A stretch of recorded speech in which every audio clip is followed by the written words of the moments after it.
Work. Most of us spend over half our lives at work. Whatever it is you fill the 9 to 5 with, planting crops, building cars, taking care of patients, teaching students, or running a business, work is where most of life happens. For some, work is a drain. They dread Monday mornings, forcing themselves to struggle through because they need the paycheck, while many times feeling trapped and beaten down by their job. Some people love their work. They're good at what they do. It energizes them. It's a place of security, a place to chase dreams, desires, and success. At work, they find fulfillment. We often forget to connect our faith to our work. We don't consider the reasons God may have us at our job. We don't think about the purpose and meaning we could bring to our work.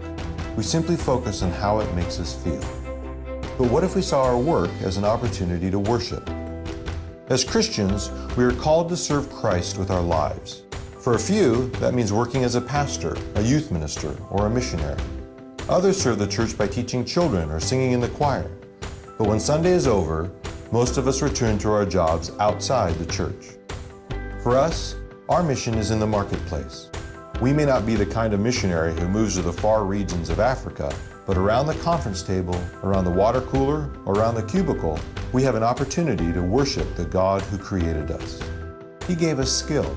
He gave us passion. He gave us work. When we do our jobs with excellence and integrity and diligence, it's an act of worship. We are displaying God's craftsmanship to the non-believing world around us. We are earning the right to be heard. We don't see a divide between Sunday and Monday, between the sacred and the secular. We've been invited into parts of the world that a pastor or traditional missionary will never see. We have conversations with people who would never set foot in a church. Whether we love or dread our work, we choose to turn the focus away from ourselves and toward the mission God has for us. Church is not the only place we worship, and Sundays are not the only days on our calendars that have meaning. Every day on mission for God brings us great joy. Like the heroes before us, we can be modern-day Noahs and Josephs and Peters who are called with a purpose.